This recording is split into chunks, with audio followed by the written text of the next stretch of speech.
एक सवाल करना चाहता हूँ।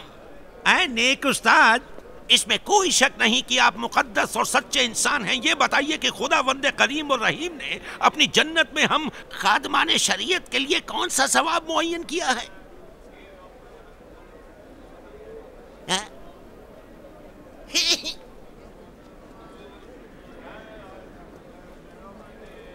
उन लोगों से बचो जो तुमको सिर्फ जुबान से बरकत वाला कहते हैं, क्योंकि वो तुम्हें इस तरह धोखा देते हैं जिस तरह शैतान ने हमारे पहले माँ बाप आदम और हव्वा को धोखा दिया है। तुम क्या तुमको नहीं मालूम कि खुदावंद पाक के अलावा कोई सालेह नहीं है? खुदावंद आलम ने अशिया नबी में बिला वजह नहीं फरमाया था, ऐ मेरे बंदो, वो जो तुम्हें सिर्फ जबान से बाबरकत कहते हैं वो दरअसल तुम्हें धोखा देते हैं।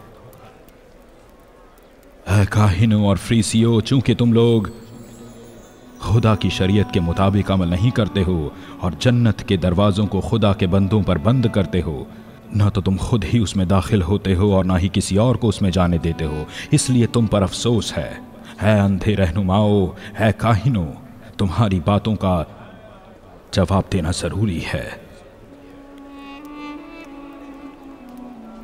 तुमने मुझसे पूछा कि खुदावंद आलम तुम्हें और तुम्हारे साथियों को क़यामत में क्या सवाब देगा।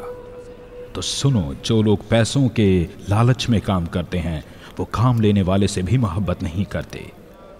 ऐ काहिनो और फरीसियो, खास तौर पर सुतून के पीछे छिपकर मेरी आवाज सुनने वाले काहिनों के सरदार, ये जान लो कि खुदावंद आलम ने अशिया नबी के जरिए जो बात कही मैं उसे आश्कार कर रहा हूं। खुदा ने फरमाया कि मैंने जिन बंदों की परवरिश की और जिन्हें शान और अजमत दी, उन्होंने मुझे रुस्वा किया। सहीफा अशिया में मौजूद खुदा की बातों का मेरे सवाल से क्या ताल्लुक, बताएं। क्या ताल्लुक है? तुम मुझे बताओ कि खुदा के इतने रहम करम के बदले बनी इसराइल ने क्या किया। उन्होंने कितने पाक-तीनत पैगंबरों को कत्ल किया, उन्होंने अम्र नबूवत को कितना खराब किया, उन्होंने इलाही शरीयत के अहकाम की कितनी नाफरमानी की। तुम खाहिनों के गुनाहों की वजह से कितने ही लोग दीन छोड़कर बुत परस्त हो गए। वाए हो तुम लोगों पर कि अपने घटिया आमाल से हुक्म खुदा के इस कदर तौहीन करते हो, इसके बावजूद मुझसे पूछते हो कि खुदा तुम्हें जन्नत में क्या देगा। ऐ ईसा, हमें बताओ ऐ ईसा कि किस कानून और शरीयत में आया है कि नर्म और अच्छी बातों का जवाब तल्ख लहजे में दिया जाए। है खुदा की कसम, तुम मुझसे हरगिज चापलूसी की बातें नहीं सुनोगे और मैं तुम लोगों से हक के सिवा कुछ नहीं कहूंगा। अब तौबा कर लो और खुदा की तरफ पलट आओ, जिस तरह तुम्हारे आबाओ अजदाद ने किया। अपने दिलों को सख्त न करो। खुदावंद आलम के जलाल की कसम कि मैं इस शख्स की एक भी बात समझ नहीं पा रहा हूं। ऐ ईसा, क्या तुम्हारी नजर में हम काहिन और फरीसी लोग खुदा और उसकी मखलूक से बेखबर हैं? हकीकत में तुम लोग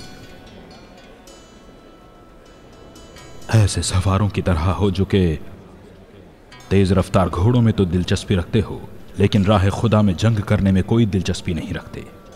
तुम लोग उन औरतों की तरह हो जो कि अच्छे कपड़ों को तो पसंद करती हैं, लेकिन इस उम्मत के यतीमों से कोई हमदर्दी नहीं रखती हैं। तुम काश्तकारों की फसलों से तो दिलचस्पी रखते हो, लेकिन उनकी मदद करने से गुरेज करते हो।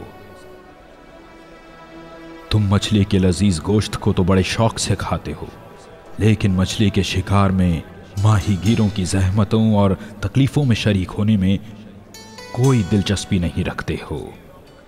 तुम लोगों को उन बेचारों के थैलों से पैसे निकलवाने में बड़ा मजा आता है, लेकिन खुदा के बंदों की खिदमत में कोई दिलचस्पी नहीं। अब तुम मुझे बताओ, कि ऐसी हालत में खुदा तुम्हारे साथ क्या करेगा। तुम लोग इस दुनिया में बगैर परेशानी के हर सहूलत को हासिल करना चाहते हो। बेशक खुदा तुम्हें रोज़े जज़ा ऐसी जगह देगा जहां सहूलत के सिवा सिर्फ परेशानी ही परेशानी होगी। जो लोग इबरत व नसीहत ले सकते हैं वो तुमसे इबरत लें।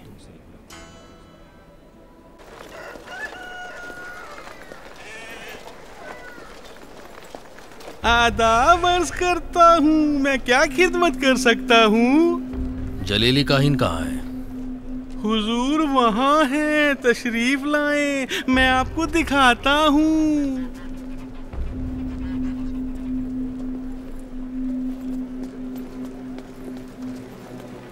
तशरीफ लाएं, हुजूर वहाँ इबादत खाने में है, तशरीफ लाएं। इधर तशरीफ लाएं।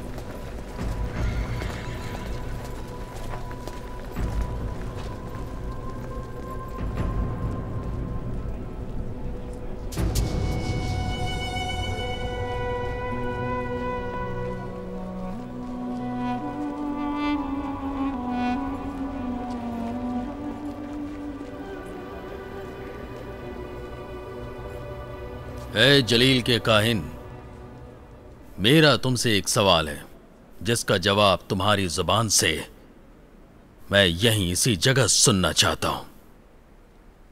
क्या तुम जंग की आग भड़काना जायज समझते हो, हां या नहीं?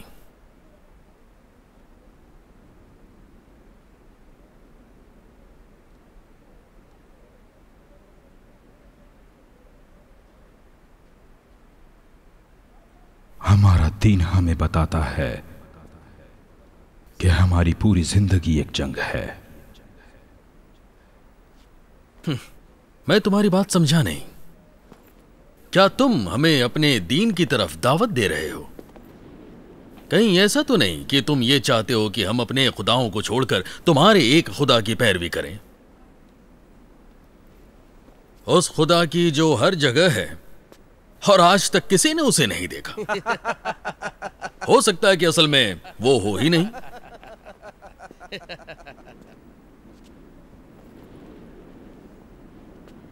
अगर अपने और तुम्हारे बेमिसल खुदाए वाहिद की तरह मैं भी खल्क कर सकता होता तो यकीन करो कि तुम्हें तुम्हारी मौजूदा खिलकत से हटाकर किसी और मखलूक में तब्दील कर देता। ताज्जुब है।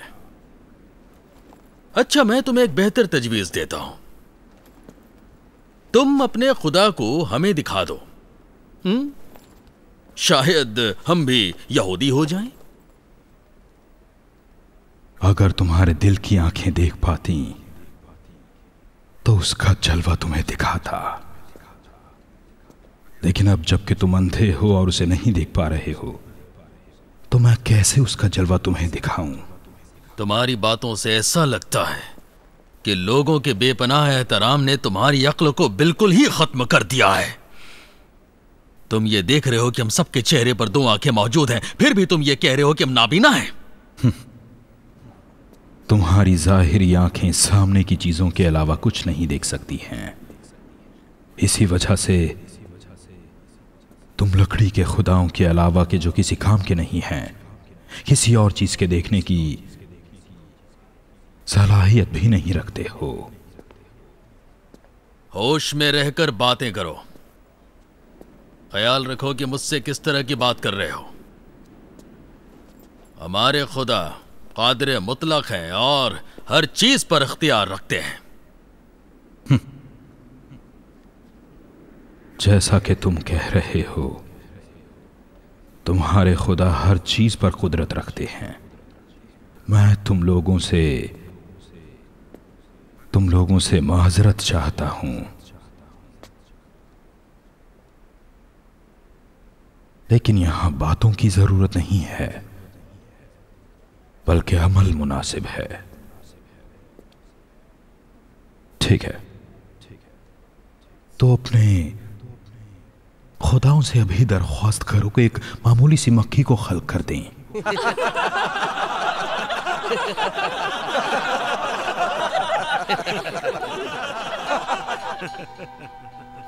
खुदा एक मामूली सी मक्खी को पैदा करने की ताकत नहीं रखते,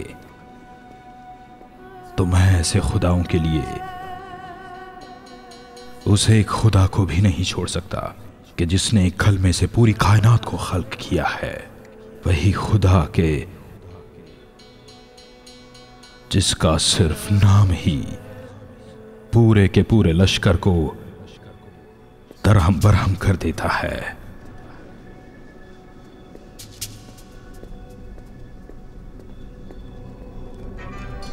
गिरफ्तार कर लो इसे। इताअत इताअत हुजूर।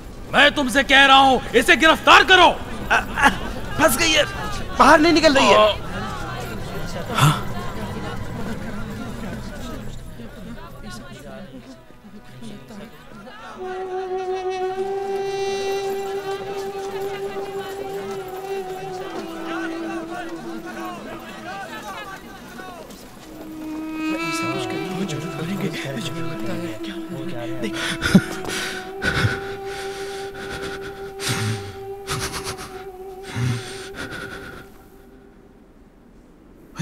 लश्करों को पालने वाले, मेरी मदद फरमा।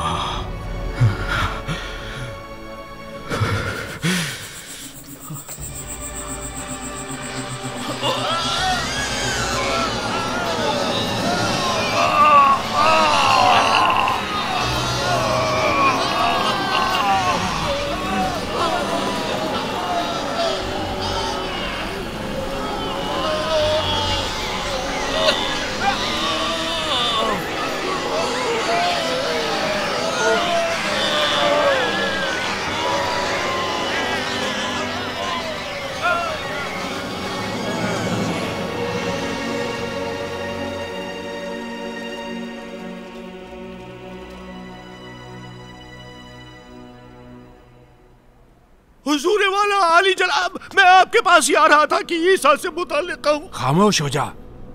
हम लोगों ने भी देखा है कि क्या हुआ है। इसने इस काम को शैतान के जरिए किया है। जनाब वजह फरमाया आपने, मैं भी यही कहना चाहता था। जनाब रूबीन ने ठीक कहा है, एक तजवीज है। जलील के उस जादूगर ने इबादतगाह पर भी जादू कर दिया है। हमें उसकी काट करनी होगी। आज रात ही पूरे माबद को सलबाम के मुकद्दस तालाब के पानी से पाक करना होगा। रूम की सेनेट सन 32 ईस्वी। ये एक ऐसा मौजू है कि जिसे नजरअंदाज नहीं किया जा सकता है और ना ही यह बात आसानी में से मद्देनजर रहे कि ऐसे हालात में पूरी तरह से एहतियात करनी पड़ेगी। ठीक है। बेशक सेनेटर, इस बात को ना भूलिए कि शहंशाह के हुक्म के मुताबिक रोम के शहर के अंदर फौज की छावनी नहीं है। वहाँ नहीं था। तो आप क्या करने का इरादा है? पता नहीं। इसलिए नहीं जानते कि बयान नहीं करना चाहते हो? नहीं भाई। मेरे दोस्त, फौज तो नहीं है लेकिन हिफाजती दस्ता जरूर है। शहंशाह का हिफाजती दस्ता? क्यों नहीं। मुहाफिज किसी से डरते नहीं और हमेशा अपने वली नेमत के वफादार रहते हैं, चाहे वली नेमत कैसा ही क्यों ना हो। हाँ, उनका दिल जीतने के लिए वक्त और पैसा जरूर खर्च करना पड़ता है। लेकिन शहंशाह? बिल्कुल, इस बात को ना भूलो कि सेनेट की मौजूदा परेशानियों में से एक शहंशाह भी है। या तो वो सेनेट के हक में गैर जानिबदार रहेगा या उसको ऐसी जगह भेज देंगे जो सजानूस कहेगा। मेरे दोस्त, हिम्मत से काम लो, सब्र ज़ब्त का मुजाहिरा करो। अभी सुजानूस के सामने पहुंचकर आज के जलसे का आगाज करते हैं। उसका बस यही एक रास्ता बचा है। हाँ, यही बेहतर है। बहरहाल जलसे के नतीजे का इंतजार करना होगा। सेनेट को ऐसे वक्त में जरूर फैसला करना चाहिए। अलबत्ता मुझे इस वक्त कुछ बेहतर उम्मीद है। ठीक है।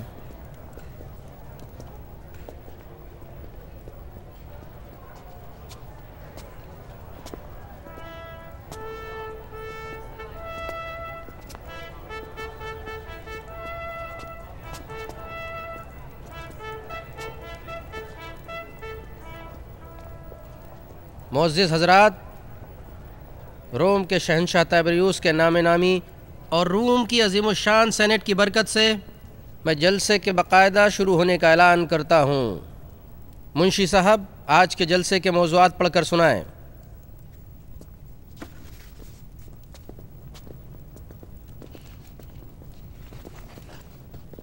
पहला मौजू, आशूर और बैनुन नहरैन के इलाकों में फॉल मीनाता की 12वीं बटालियन के आला कमांडर के नुमाइंदे प्रोकंसोल आंतनुस फिलिक्स की शिकायतों की समाअत है।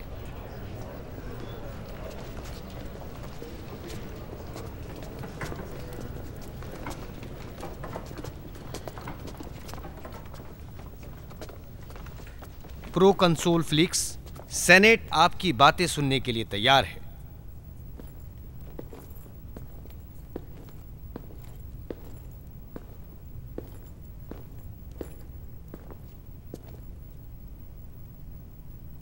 सद्र मोहतरम और सीनेट के मुअज़्ज़ज़ मेंबरान, बहुत अफसोस की बात है कि आज मुझे मजबूरन सीनेट का बहुत कीमती वक्त लेना पड़ा और इसी तरह सीनेट के मुअज़्ज़ज़ मेंबरान बराए मेहरबानी मौजू से बाहर ना जाएं।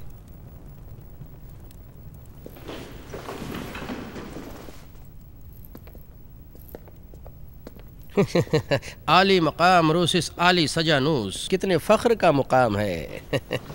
मैं अपनी तरफ से और तमाम मोहतरम सेनेटरों की तरफ से आपके हुजूर में शुक्रिया अदा करता हूँ। इसी तरह मैं अपनी अक़ीदत का और इसी तरह तमाम सेनेटरों की अक़ीदत का। मोहम्मद साहब, तुम्हारी हद से ज़्यादा चापलूसी कभी कभी उकताहट का सबब बनती है। प्रोकंसोल, अपनी बात जारी रखो।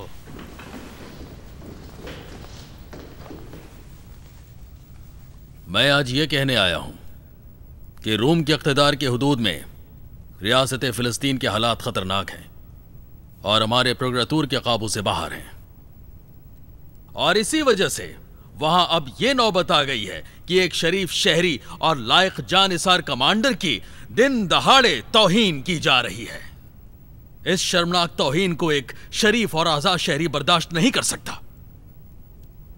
मुझे इस बात की पूरी उम्मीद है कि मेरी बातों पर आप गौर फरमा रहे होंगे।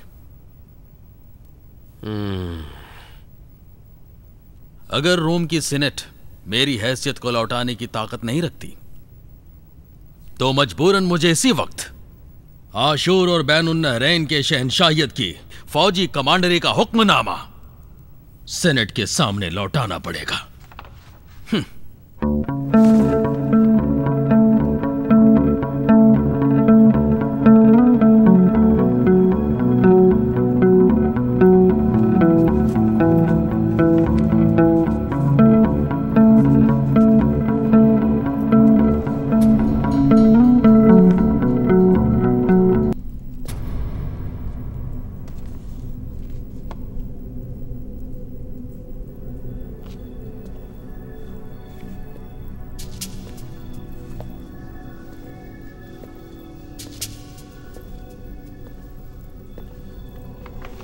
जनाब सजानूस,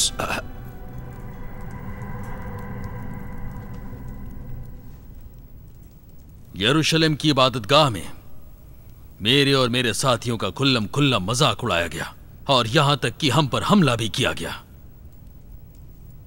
और यह सब एक जादूगर की वजह से हुआ जिसे कि वहां के लोग जलील का पैगंबर कहते हैं। फिलिस्तीन तो तुम्हारी बटालियन की निगरानी के तहत नहीं आता है। वहां की जिम्मेदारी तो जनरल पिलातीस के कांधों पर है।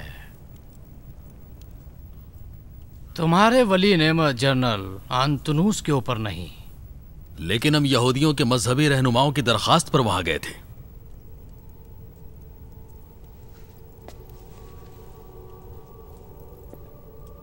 तुमने कहा कि यरूशलेम में मखसूस फौजी दस्ते को यहूदियों के मजहबी रहनुमाओं की दरख्वास्त पर भेजा गया था, जबकि वो तुम्हारी छावनी की हुदूद से बाहर का इलाका है। नहीं कहा? तो क्या यह अच्छा नहीं होगा कि जलील के जादूगर या वो जो कुछ भी हैं उनकी बातों की बजाय अज़ीमुश्शान महल बल्कि अज़ीमुश्शान इबादतगाह के बारे में इन मुअज़्ज़िज़ सीनेटरों को कुछ बताऊं? क्या आप लोग समझ रहे हैं ना? अलबत्ता शहंशाह के खास जासूसों ने इससे पहले भी कई बार तुम्हारे और तुम्हारे कद्रशनास जनरल बेतरियूस के दरमियान मौजूद गहरे ताल्लुकात की खबर दी है, और फिलिस्तीन में अमन व अमान कायम रखने के सिलसिले में तुम्हारी कोशिशों और वहां के मुकद्दस खजानों में मौजूद सोने चांदी के अंबारों की तफसील बयान की है। क्या तुम इस बात से इत्तेफाक नहीं रखते? जनाब प्रोकंसोल, मेहरबानी करके इस बाबरकत इबादतगाह से मुताल्लिक हमें मज़ीद बताइए। मेरा ख़याल है कि ये मौजूद दिलंगेज़ लम्हात और हमारे दिली जज्बात से ज़्यादा करीब है।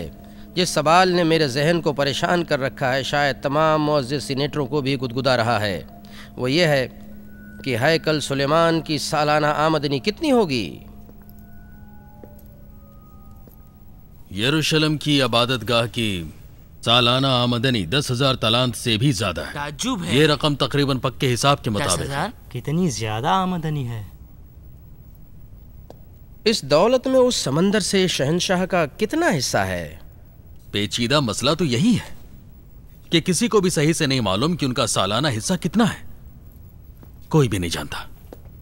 अभी कुछ देर पहले ही तुमने यहूदी इबादतगाह की सालाना आमदनी 10,000 तालत बताई थी। क्या इन दोनों बातों में तजाद नहीं?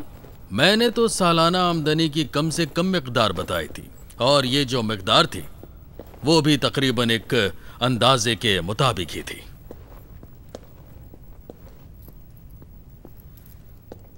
इस सिलसिले में सल्तनत के तमाम माली उमूर के ओहदेदारों का हिसाब किताब तखमीनी और अंदाजों पर ही है। मतलब यहूदी काहिनों की शूरा ने असल हिसाब को छुपा रखा है। उन्होंने जाली हिसाब बनाकर इबादतगाह की सारी दौलत को लोगों की नजरों से दूर रखने की कोशिश की है। फिलहाल फिलिस्तीन की बदअमनी में अमनो अमान का ना होना इस अजीम दौलत के लिए एक बहुत बड़ा खतरा है। और जब से फिलिस्तीन में उस नए पैगंबर का वजूद जाहिर हुआ है, इबादतगाह की आमदनी अच्छी खासी कम हो गई है, और मुकामी बुजुर्गों की माली हालत के बिगड़ने का साफ साफ मतलब यह है कि सल्तनत के नफूस का घट जाना। रूम इन्हीं अफराद की मदद से अपने जेर निगरानी इलाकों पर कब्जा जमाए हुए है। रोम की ताकत का ये सबसे बड़ा जरिया है। आली मुकाम सजानोस,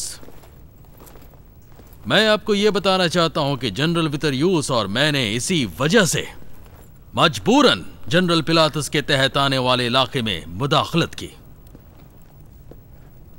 हमारी इत्तला के मुताबिक कई बरसों से फिलिस्तीन में इस तरह के सरफिरे जाहिदों का तांता सा बंधा हुआ है।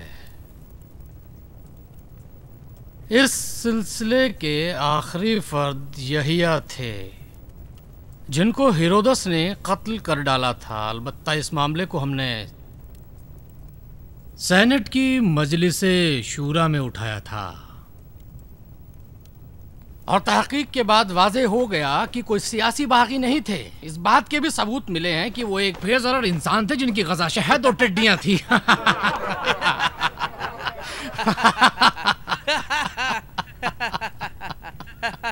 अब जनाब प्रोकंसोल, आप ही बताएं कि हकीकत में ये आदमी क्या है?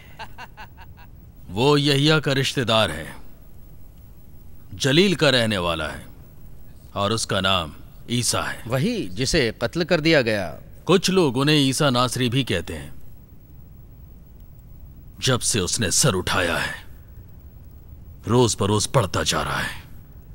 अक्सर यरूशलेम, यहूदिया और जलील के इलाकों में हलचल मची रहती है। वो क्या चाहता है? वो एक खतरनाक बागी है। बागी? किस तरह का? सेनेट ने 2 महीने पहले ही जनरल पिलातस की दरख्वास्त पर उस शख्स से मुताल्लिक 2 खुसूसी कानून वज़ा किए थे। क्या तुम्हारी नजर में सेनेट और सजानोज भी बागी हो गए हैं?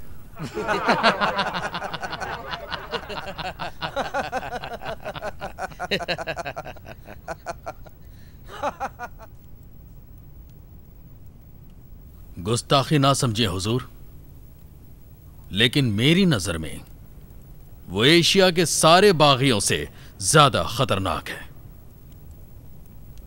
इसके बावजूद आखिरी फैसला सीनेट का होगा। सीनेट के मोहतरम सदर जनाब कमोदस और आप आली मुकाम सजानोसी इसका फैसला फरमाएं। बहुत अच्छा। आज के बाद से सल्तनत के माली ओहदेदार पूरी संजीदगी के साथ यरूशलेम की इबादतगाह की तमाम आमदनी और खजानों का पक्का हिसाब लगाएंगे। इसके अलावा सेनेट भी उस पर पूरी नजर रखेगी। लेकिन दूसरी बात यह है कि ईसा नासरी जब तक रूमी शहंशाहियत और उसके ज़ेरे निगरानी फिलिस्तीन में कोई खलल और परेशानी को पैदा ना करे, सेनेट और कैसर की नज़र में वो सिर्फ एक मजहबी जादूगर समझा जाएगा। वो जो भी चाहे और जिस तरह भी चाहे अपने जादू से लोगों को तफरीह फराहम करे तो करने दो। इस इलाके के बेकस लोग आसमानी अफकार में जितना ज्यादा मगन रहेंगे, रूमी शहंशाहियत के हक में उतना अच्छा होगा, अगरचे खुद उनके लिए भी यही बेहतर होगा। शायद कभी रूमी शहंशाहियत को इब्रानी जादूगर का शुक्रिया अदा करना पड़ भी जाए तो। सेनेटर जी हुजूर। मुझे खुशी है कि आप और सेनेट के दीगर अरकान के साथ कुछ वक्त गुजारने का मौका मिला। शहंशाह तिबरियुस आप लोगों से राजी हैं, ये बताते हुए मुझे खुशी महसूस हो रही है।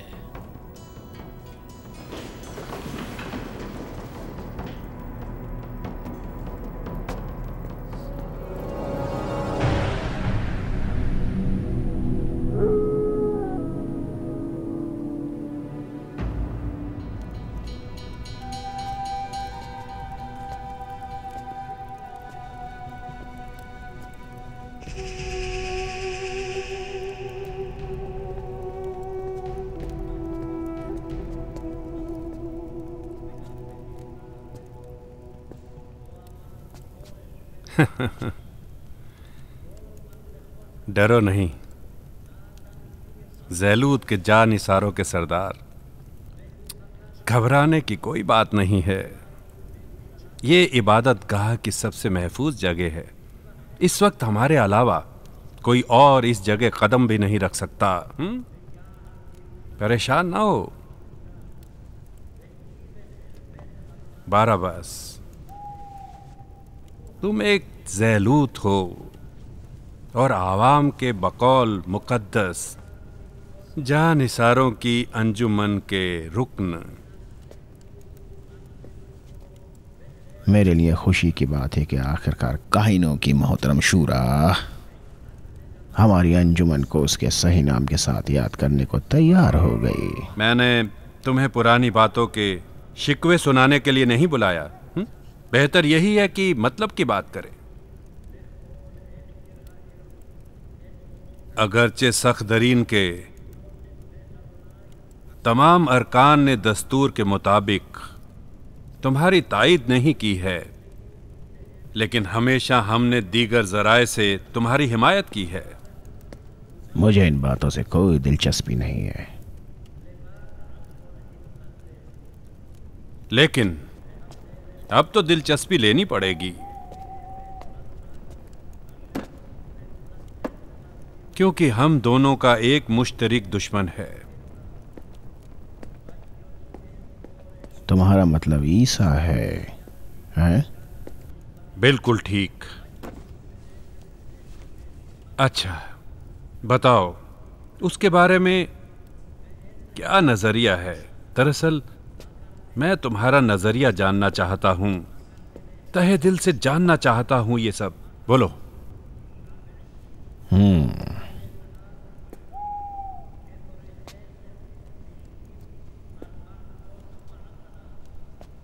अंजुमन का उससे कोई ताल्लुक नहीं। उसके आते ही हमारे अरकान में तफरके का बीज पड़ गया, यहाँ तक कि हमारे कुछ आदमी उसके पैरों हो गए। अजीब है, अजीब। उनको रोका क्यों नहीं गया? कोई फायदा नहीं था, उनके दिमाग को खराब कर दिया गया था। नासरी जादू करता है, मैं साबित कर सकता हूं कि वो जादू करता है, वरना वो जो काम करता है वो सब नामुमकिन है। यही अभी नबी थे, लेकिन उन्होंने किसी मुअज्जिज़े का दावा नहीं किया। उसके बारे में और क्या जानते हो?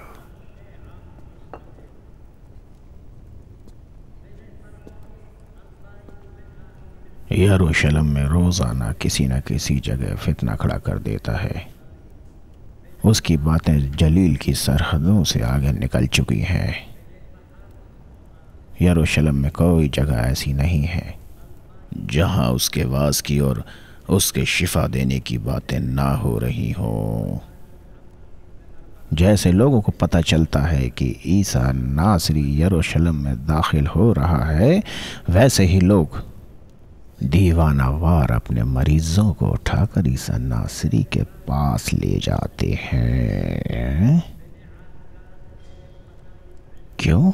ताकि जलील का झूठा पैगंबर उनकी तंदुरुस्ती का सबब बने।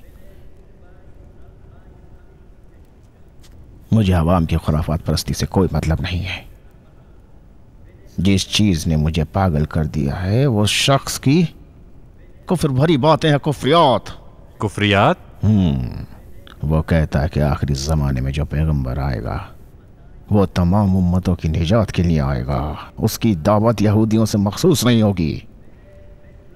काहिन साहब, क्या आपकी नज़र में ये कुफ्र नहीं है? माशाअल्लाह, आप तो पाबंद शरीयत हैं। आप उसे क्या कहेंगे?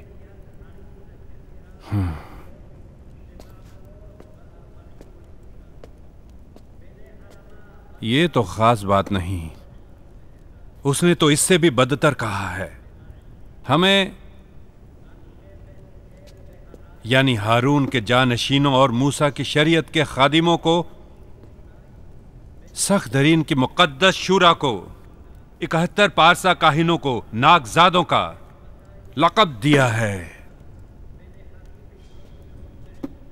सुलेमान की मुक़द्दस इबादत गाह का नाम चोरों और शैतीन का गार रखा है। क्या ये तुम जैसे बाइज्जत जानिसार या बाइज्जत ज़ैलूत की तौहीन के लिए काफी नहीं है?